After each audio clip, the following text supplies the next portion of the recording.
welcome to this week's edition of Talking Ball Wednesday video. And in this video, we're going to dive into the SEC Championship. And we're going to give you our 3 reasons, maybe a couple more, not really sure. If we wanted to, it's probably about 95. Yeah, there's probably about 95. We'll just stick to 3 or 4. Reasons why that we believe the Georgia Bulldogs will finally get over the hump. Beat Nicholas Eugene Saban.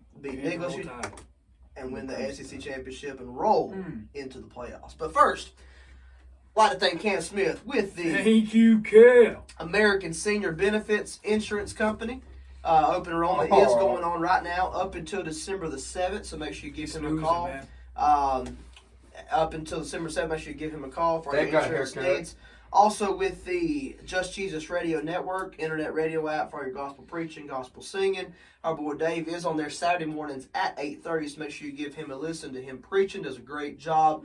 And as always, like we said in our last video, if you don't know Jesus, hey, you need to know him. You need to know him. Cool. But, yeah, let's dive into this. Saturday, 4 o'clock in Georgia, SEC Championship. Once again, does it finally happen? David. Yes. Here's how this game's going to go. Depending on who gets the ball first, if Bama gets the ball first, I wouldn't be shocked to see them go down the field and score that first scripted drive. I don't know that there's going to be a point where the whole nation is going, all right, Bama's doing it again. Because the last 3 times we played Bama, and they've won, we came out the gate the better team. We came out the gate like we were going to blow them out. Kirby's always got that kind of game plan against them, and I don't see this being different. I think we could, from the word go, really own this game, and not mean we win by 50, but I think we could really dominate the most of this game. We saw Bama get dominated yesterday for 4 quarters and lose, but they got dominated by a bad Auburn defense. I mean, them announcers watching it, this Auburn defense. Yeah. It played good yesterday, but it's not been there. And we have to understand this, that most of the time, in a rivalry game, you can throw out everything. Oh, yeah. They're going to play their best. It's their championship. And I think that was part of the reason why Auburn played well. But again, as we've said in our Monday video, Alabama has seemed to struggle in many games this year. But, I'll kind of give you my first reason why I think. Real quick, I'm going to butt in. Yeah. And I agree absolutely with what you said. With a rivalry week, anything can really happen. I agree. But I would be way more concerned if I were a Bama fan. Or I wouldn't be that concerned had it been a shootout. Right. Had it been 45-42. But the way your offense got their offense had no points up until, 3 minutes to go in the game? Yeah. I mean, absolutely shut down. If I were a Bama fan, I'd be stressing. I would too. If you get to realize that they couldn't move the ball on an Auburn defense up until the very end of the game, when no doubt Auburn was tired, but now you expect to go into against the best defense in the country that's allowed 7.6 points a game. Big game environment. Yeah, and you're expecting to put up 20, 30 points. I'd be concerned. Let me ask you this. Let's just say Georgia holds Bama to 10. Does that shock you? No, not at all. There's no way it could shock. I would have said before the game, and maybe I'm being a prisoner of the moment from the way they played Auburn. Like last week, I said probably. I would say they probably cracked 20. But after last week, I can't say I'm shocked. No. The thing is, a lot of times with Bama, you got to play them, and you've got to figure it all out. Yeah. You've got to sit here and look at film and say, what can we exploit? Teams have laid the blueprint out. Yeah. I think Florida laid the blueprint out on how to score on them, and Auburn's defense laid the blueprint on how to play them. Yeah. And Georgia, I promise you, if Auburn got pressure, Georgia's going to get pressure. And that's what I was going to say. That's my first reason why I think that Georgia will win. Pressure. Is the ability to create pressure. We've seen it against Auburn. We've seen the game against Auburn. Every time Auburn created pressure on Bryce Young, he either made a mistake or threw a bad ball. There was multiple times where I've seen him run around the pocket and he would just throw the ball on the ground. And you got to remember he's a freshman. Right. And that's Auburn's defense. And Auburn, like I said, no doubt, I mean, they're in the SEC, they have a good defense, no doubt about that. Their secondary is garbage, but their front four is decent. But now you're going up against the best front four possibly, or best front 7 in all of college football. Best defense, period. Yeah, period. And so if they can create pressure, no doubt Georgia's going to be able to. So if you're Bryce Young, how do you get over that in a matter of a week time? It's not like you got 2 or 3 weeks to prepare for this. Yeah. They got to go straight from playing Auburn straight to playing Georgia this week. And I think the ability to create pressure is going to be a big key to the game. Yeah, and without a doubt, and I've defended, I tried to, before I take a shot at Bill O'Brien, because it's easy to take a shot at him, he did some good things in the NFL. It's hard to win in the NFL. But their offense has been extremely inconsistent this year. That definitely falls back on play calling. And you obviously see, let's not forget, they lost a bevy of talent last year to the draft, especially the wide receiver position. Right. And that definitely accounts for some of it. But you still got some horses in the stable. You still got some good running backs. And the fact they couldn't run the ball at all against Auburn at all. The thing I noticed in their offense is I don't know that they know who they are. They don't really have an identity. They want to run the ball. Yeah, you take out Jamison Williams and John Mechie this year. And really and truly, once Jamison Williams was ejected, that is one thing. That was a huge play in the game. And it's not going to happen against Georgia more than likely. Right. He'll be in there. It's a fluke play. Not a fluke play, but a play that doesn't happen. I didn't even see that play. What exactly happened? He plays kickoff coverage. Okay. And the guy, he tried to tackle the guy that was returning the ball. Wide receiver did, and targeted. Yeah, I tuned in a few minutes after that happened, so I just But my question is on that: why do you have your best receiver playing kickoff coverage? We have Davis Allen playing punt coverage. So. Okay, but again, he's not our best receiver. He's not our best receiver, but he's been one of our best offensive weapons this year. But I agree. I don't know. Kirby's the same way. I guess he gets from Saban. Yeah. Our ones play. We have different tackles. That's what I'm saying. But why would you want your receivers tackling? Is it because they got the speed to get down there? I guess. Arian Smith is our best punt coverage player. Yeah, we've had a Joe and Ngata. Yeah, I agree. And I guess your goal really in that is to hopefully get them there, and you won't have to tackle. Hopefully, they call for a fair catch. Zamir White fair catch for ACL on punt coverage.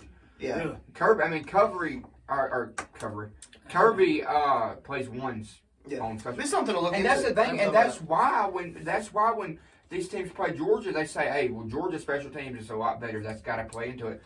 We're running our best players on special teams, and like plays against Clemson, Kendall Milton, he was the one that caught. He's when healthy, he may as well be. We don't have a true RB1. He's in the mix. He's a starter, and I think that's a Saban thing, but I like it personally. Yeah. And so I'll throw in a point because you said pressure, and I'll say because Georgia does not need Stetson Bennett to win this game. Yeah, I was just about to say the same thing. The ability to run the ball. He could throw the ball 12 times in that game, and I still think Georgia wins that game. And it's not because Georgia's running game is necessarily crazy elite. Right. It's good. They've got obviously extreme talent at the running back position, but it's because Alabama's defense, where has it been the weakest? In the run game. Yep. As you stated earlier, you've seen Florida absolutely exploit their run game. We've seen Arkansas do it. They were able to pass the ball and had success as well. We've seen Auburn had some success running the ball. LSU, who's struggled all year long running the ball, had extremely good success running the ball against Bama. And Kirby wants to run the ball. And that's exactly what Georgia's going to do and be able to find success. I think Georgia is satisfied with coming in and letting Stetson throw 12 to 15 times. 100%. Running the ball 40 to 50, and I think Stetson 45 to 50 times. I'm not wanting to act like an expert or anything. I'm not ever going to. It's not what I am. I'm a Clutchville fan. But not only I don't necessarily think that it's Bama struggles with the run. Bama struggles with the pass. And you saw it with Arkansas really, really. And Florida, it's pre-snap motion. Yeah. The pre-snap motion for this Bama defense, they don't know what to do. Right. And that's why Arkansas, when we went to the Arkansas game, it's bells and whistles, man. Yeah. Everything they do, every snap, something's happening. And I think Georgia's going to do a lot of that. And also, I'll say this, Will Anderson is the only player for Alabama I think he's can a monster. potentially cover Brock Bowers. Yeah. And if you've got him cover Brock Bowers, what do you not have him doing? Rushing the quarterback. And you need him rushing the quarterback. Yeah. I don't think anybody can cover our tight ends. I think Georgia's game plan this Saturday, and we'll see. I think it'll be pre-snap movement, running the football, and tight ends. I think you'll see us feed Brock Bowers, possibly feed Darnell. And we've done that all year. That's been us all year. I'll tell you, Brock Bowers is different. Monster. He's a monster. And I said it from the beginning of the year. When you come into a game, Obviously, Clemson's not lived up to the hype this year, Yeah. and I totally get that. But obviously, we didn't know that week one. And you see a coaching staff instantly put so much trust into a true That's how you freshman. know. Brock Bowers, you're the real deal coming week one against that big time of the defense. Right. And Georgia's by far doing that. And then I'll say my last reason that for me, and it's not really a reason for. So what we got? Pressure, the ability to run. And it's Georgia's year. Just to word that a little bit differently, Georgia's is absolutely Georgia's better. Yeah, they're better. In all three phases. Right. 100%. If Georgia loses, and I'll say this, and I believe it fully confidently, if Georgia loses this game, it's not because they're not the better team. No, absolutely not. And the biggest dog doesn't win every fight. No, they don't. If they lose this game, Bryce Young's going to have to play it off his mind. And is that totally impossible? No. No. I mean, it's absolutely not. You put, and going back last week, you put Ohio State, Michigan on neutral playing field, or go playing back at Ohio State. I think Ohio State's a better team. I agree. Me, but that home field advantage, playing in the snow, all those different factors of the game. But Ohio State definitely has more talent. Right. The talent doesn't always That's incorporate into That's the field. exactly right. But ask you a quick question, David. And matchups as well matter. That's true. Yeah. Obviously you're not a betting man, but if you had to place a ton of money on this game, on the legit spread, like what you think Georgia wins by? What do you think? I think the Vegas spread is 6.5, so they're giving us a touchdown. You got to either take them. I think they cover that easy. Yeah, I think I would. I'd be comfortable betting at 9.5, 10. The thing is, I could see us winning by more than 10. I really could. Think we're that much better. But I mean, it's a Saban coach team, and if at the end of the game Saban's on top and Bama's on top, I'm not gonna go home and say, "Wow, what in the world?" That is the one thing, and till he retires. Yep. That you. It's hard to bet against Saban in It big time games, and if there's anybody that can get their team up for the big game, it is Saban. And if there's somebody that knows how to coach in a big game, it's Saban. Absolutely. And until it happens, until Kirby Smart gets over that hump and gets the monkey off his back, it's going to be there. Yep. But I expect him with that monkey on his back to come out playing aggressive. Yep. They cannot go in and let Alabama get momentum. I think you're going to see Georgia. I think we're going to be run heavy. I think we're going to take some shots early. Yeah. I really do. If you're down, which I don't think you're going to be by any means, don't get me wrong, because especially in past years, y'all dominate the first half of every time y'all played them. But let's just say y'all go down 10 or 17 at the half. I don't know if you can come back from that, because it's going to be, here we go again. Right. We've done it again. We've let them come back. We've let them beat us again. But like I said, I don't think so. I don't think so. I don't think that happens. I don't think you have to worry about that. I will say this. I think if the offense struggles, I think JT will come in. I think they'll try him, yeah, for sure. I think it was LSU 2019. They were waxing us, and we needed something. We threw Stetson in. Yeah. I think we may have even thrown Juwan Mathis in at some point, looking for something. Kirby's not afraid to do that in that moment. I think Stetson's mobility is going to. I think you're going to see a couple of plays early on where Stetson's mobility is going to come be a big factor in the game. And that's the thing, is Georgia's like to do that all year. And we saw it against Arkansas when we were there. We saw it last week against Georgia Tech. Early on in the game, Stetson will take one. The RPO, yeah. And it kind of is.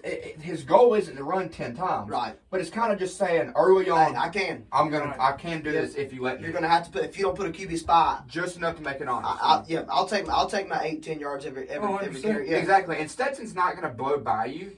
But if he's got open field, he can move. Oh, yeah. He can easily get 15, 20 yards. And that boys, I will give you this to Stetson. There are some things you can't teach that Stetson has. Yeah. There's toughness. Yeah. There's grit. And just a will. He's got a football player. He loves it. If Kirby came to Stetson this week and said, Stetson, we're going to run the ball every time, and if we don't have to throw, we're not throwing the ball one time. Stetson say, yes, sir, let's win. Yeah, exactly. Absolutely. He wants to guarantee. win. A lot of quarterbacks would not be like that. I couldn't agree more. Stetson's a point guard. That's what he is. Yep. He's not the star of the show, and doesn't want to be. And I'm not saying that he's better than JT. I think there's a reason why JT's a protected first rounder. Right. And Stetson's not. But he's a point guard. Go look at the stats from last week. I think he had 12 completions, Yeah. and like 9 of those were different guys. Yeah. We've got. Yeah, like, I looked when I was looking earlier in the game. One reception. One reception. Exactly. Yeah, Yeah. he's a There point was like 9 different guys. I was like, whoa. Yeah, I was going because he said something about Brock Bowers in the chat, and I was like, I'm gonna go look at Yeah. know, what his stats are, and I looked, it was like 2 receptions for Brock Bowers, 1. I was like, oh Yeah. And I've seen That's some the ball. Georgia fans, and I'll go and clear the air on this one, try to knock Stetson, and their argument is, all he throws us to is Brock Bowers. Let me ask you a question. Look, yeah, I mean, If you got a tight end that's running a 4.4 and why he's would you not 6'6", throw to him? Yeah. if I'm throwing at the pass, That I don't care where my reads are. Yeah. Where's Brock Bowers? I want to That know play on that he came, every that single play that play. he came across the middle And just and then literally So fast. outran the 2 safeties. I Literally don't split them and outran them. I don't know what his 40 is, but I know that James Cook, Zamir White's 40s are in the low 4.5. He's faster than them. It didn't even look like a tight end. No, it didn't. I mean, He's a freak. yeah. He's a generational talent, is what he is. Yeah. And like we mentioned, the fact that the first 3 plays against Clemson in that big of a game went to him, Brock Bowers. it told you all you needed to know. Yeah. And so in closing, I will say this. I think Georgia definitely wins this game. I think they very well could win this game pretty big. But, as we said, it's a Nick Saban coach football team. There's still talent on the Alabama roster. Don't Anything count can happen. them out. Definitely don't count them out. Yeah. Georgia better not, which I don't think they are, but don't come in. Go Dogs, and if you will, I guess we have game day coming up. I was going to ask them to give us score predictions. Give us a reason why Georgia will or won't beat Bama. Yeah, that's a good. And if there's a word of the day,